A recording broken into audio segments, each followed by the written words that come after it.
सभी भक्तों को श्री शिवाय नमस्तुभ्यं। हर हर महादेव। ओम नमः शिवाय। जय महाकाल। शिवाय नमः। ओम।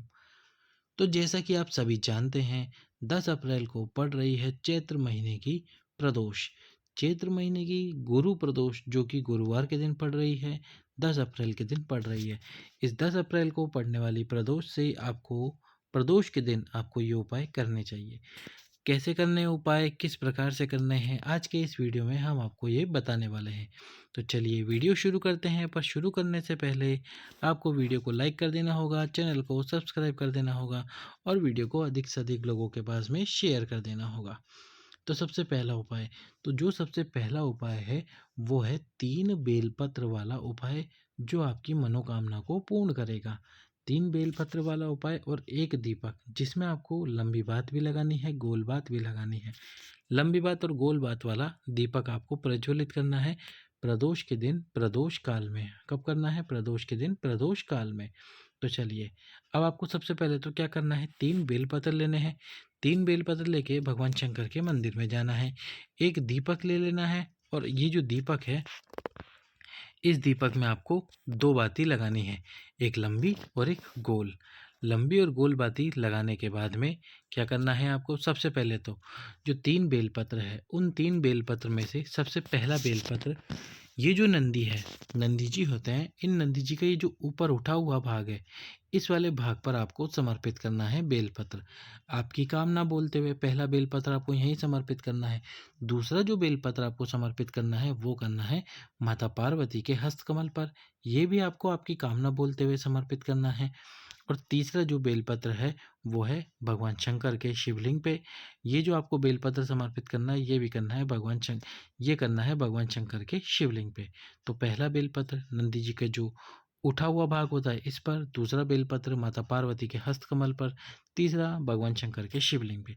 अब आपको क्या करना है, एक दीप लेना है। इस दीपक में आपको लंबी बात लगानी है, गोल बात लगानी है। लंबी बात और गोल बात लगाकर वे लंबी बात और गोल बात लगाकर, वैसे तो ये दीप आपको यहाँ प्रज्वलित करना था। कहाँ पर? जहाँ ये भगवान शंकर और नंदी जी के बीच में जो स्थान है, लंबी बात और गोल बात लगाकर दीप प्रज्वलित करके यहाँ रखना है। लेकिन यहाँ हम रख नहीं सकते। ऐसा क्यों? क्योंकि जल चढ़ाने वाले जब जल चढ़ाएंगे तो दीप ठंडा हो जाएगा। तो इसके लिए हमको क्या करना है, 5 या 10 सेकंड के लिए उस दीप को प्रज्वलित करने से पहले आपको यहाँ नंदी जी और भगवान शंकर के बीच में अपने हाथ से लेकर आना होगा। 5 सेकंड, 10 सेकंड, 15 सेकंड उस दीप को यहाँ रखिए। आपके मन की बात, आपके मन की कामना आपको बोलनी है और इसके बाद में शिवलिंग के सम्मुख में उस दीप को प्रज्वलित कर देना है। क्या कर देना है? प्रज्वलित कर देना है और भोले बाबा से अपनी कामना बोलनी है। प्रदोष के दिन, गुरु प्रदोष के दिन किया जाने वाला ये विशेष उपाय आपकी कामना को पूर्ण ज़रूर करेगा। चलते हैं हमारे दूसरे उपाय की तरफ, इस वीडियो के दूसरे उपाय की तरफ, और वो है कारकोटेश्वर महादेव वाला उपाय। कौन से महादेव? कारकोटेश्वर महादेव का उपाय। इसमें आपको क्या करना है, 12 बेलपत्र लेने हैं। कितने बेलपत्र लेने हैं? 12 बेलपत्र। 12 बेलपत्र लेकर ये 12 बेलपत्र से 4-4 की 3 बेलपत्र की गड्डी बना लेनी है, यानी कि 4 बेलपत्र अलग, 4 बेलपत्र अलग और 4 बेलपत्र अलग। इस प्रकार से 4-4 बेलपत्र की 3 गड्डी हो जाएगी। अब ये 4-4 बेलपत्र को आपको लेकर जाना है भगवान शंकर के मंदिर में प्रदोष के दिन, प्रदोष काल में। प्रदोष के दिन प्रदोष काल में लेकर जाओ और प्रदोष काल का वर्णन हमने आपको कई बार किया है। प्रदोष काल कौन सा होता है? जब सूर्य अस्त हो रहा होता है, तो सूर्य अस्त होने के 1 घंटे पहले और 1 घंटे बाद का समय प्रदोष काल कहलाता है। अब आपको क्या करना है, सबसे पहले तो वो जो बेलपत्र है 4-4, उसमें से पहली गड्डी, यानी कि 4 बेलपत्र एक साथ है, वो चारों बेलपत्र एक साथ आपको समर्पित करने हैं भगवान शंकर के शिवलिंग में, माता अशोक सुंदरी के स्थान पर। अब आप सभी जानते हैं माता अशोक सुंदरी का जो स्थान होता है वो शिवलिंग में ये वाला स्थान होता है। तो यहाँ पर आपको सबसे पहले वो चारों बेलपत्र एक साथ समर्पित कर देने हैं, कारकोटेश्वर महादेव का नाम लेते हुए और अपनी मनोकामना बोलते हुए। कौन से महादेव? कारकोटेश्वर महादेव। फिर उसके बाद में वापस 4 बेलपत्र यहाँ समर्पित और करने, और 4 बेलपत्र और समर्पित करने। इस प्रकार से जो 12 बेलपत्र को आपने 4-4 के रूप में 3 जगह पर विभाजित किया था, वही बेलपत्र आपको यहाँ समर्पित कर देने हैं 4-4 के हिसाब से। अब आपको क्या करना है, एक दक्षिण दिशा में खड़े हो जाना है।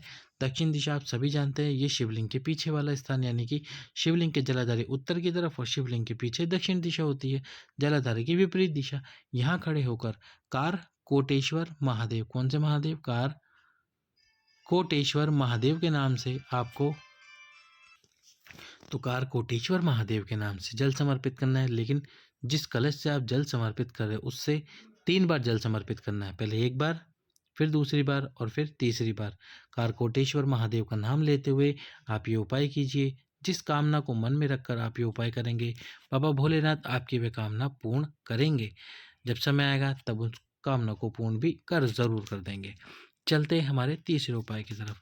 तो हाल ही की कथा में गुरु जी ने एक बात कही थी, जिन माताओं बहनों को संतान प्राप्ति नहीं हो रही उनके लिए एक विशेष बात का वर्णन किया था, और वो था कि उन माताओं बहनों को गुरु प्रदोष, यानी कि प्रदोष के दिन जो प्रदोष होती है उस प्रदोष का व्रत शुरू करना चाहिए। हो सके तो पति और पत्नी दोनों उस व्रत को करें। यदि पति पत्नी नहीं कर सकते तो पत्नी अकेली करे और प्रदोष का व्रत करके अपनी कामना करते हुए संतान प्राप्ति की इच्छा करें भगवान शंकर से। पर यदि आप प्रदोष के दिन प्रदोष व्रत नहीं कर सकते तो पति और पत्नी एक छोटा सा कार्य कीजिए। इसमें आपको क्या करना होगा, जो भगवान शंकर का शिवलिंग है उस शिवलिंग के सम्मुख में एक पति और पत्नी दोनों एक एक दीपक लेके जाए, यानी 2 दीपक लेके जाए, और घी के ये दीप होने चाहिए और घी के ये दीप प्रज्वलित कर दीजिए। दोनों एक एक दीप प्रज्वलित कीजिए, अपनी कामना करते हुए झोली पसार कर बाबा को प्रणाम करते हुए एक एक दीप प्रज्वलित करें। शिव जी के मंदिर में भगवान शंकर के सम्मुख में ये दीप प्रज्वलित करें अपनी कामना करते हुए, यदि आपके पास में व्रत करने का समय नहीं है। और हो सके तो भगवान शंकर की चौखट पर, यानी कि जो भगवान शंकर का मंदिर है, मंदिर की जो चौखट है उस पर भी दीप अवश्य ही लगाएं। प्रदोष के दिन, प्रदोष काल में मंदिर में दीप लगाने के साथ ही भगवान शंकर की चौखट पर भी दीप अवश्य ही प्रज्वलित करें। अपनी कामना बोलते हुए आपकी कामना पूर्ण होगी। यदि आप प्रत्येक प्रदोष को भगवान शंकर के मंदिर में दीप प्रज्वलित करना शुरू करोगे, यदि शिव जी के मंदिर नहीं जा सकते तो आपके घर में जो शिवलिंग है उस शिवलिंग के सम्मुख में आप वो दीप प्रज्वलित करना शुरू करें। चलते हैं हमारे इस वीडियो के अंतिम उपाय की तरफ। और अंतिम उपाय वो इस प्रकार से है। तो गुरुजी ने कहा था, यदि आपके जीवन में कोई समस्या है, कोई परेशानी है, कोई भी तकलीफ है, आपने कोई एग्ज़ाम दिया है उसके रिजल्ट का वेट कर रहे हो, तो आप, या फिर कोई भी जीवन में परेशानी है, तो प्रत्येक प्रदोष, यानी कि हर एक प्रदोष को एक छोटा सा कार्य करना शुरू कर दो।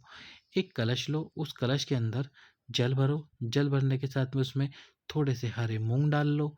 हरे मूंग डालने के साथ ही उसमें थोड़ा सा गुड़ डाल लो, जो गुड़ खाने वाला आता है, और उसके साथ ही थोड़े से अक्षत यानी कि चावल डाल लो, और ये सभी वस्तुएं ले जाकर एक बेलपत्र डाल लो। और ये सभी वस्तुएं ले जाकर आपको क्या करना है, भगवान शंकर के मंदिर में दक्षिण दिशा में खड़े होकर शिवलिंग पे जल समर्पित कर देना है। आपकी जो भी कामना है, आपकी जो भी अभिलाषा है, उस कामना अभिलाषा को बोलते हुए, और कलश के अंदर जो भी वस्तुएं हैं वो भगवान शंकर के शिवलिंग पे समर्पित कर दो। केवल आप 5 से 6 प्रदोषीय उपाय करके देखो। आपके जीवन में जो भी तकलीफ, जो भी दुख, जो भी परेशानी चल रही है, जो भी विषम परिस्थितियाँ चल रही है, या आपकी जो कामना पूर्ण नहीं हो रही, या आपका कोई कार्य कई समय से अटका हुआ है, वह भी पूर्ण होने की कगार पर आ ही जाएगा। तो कीजिए प्रदोष के दिन इन उपायों को। सभी भक्तों को श्री शिवाय नमस्तुभ्यं।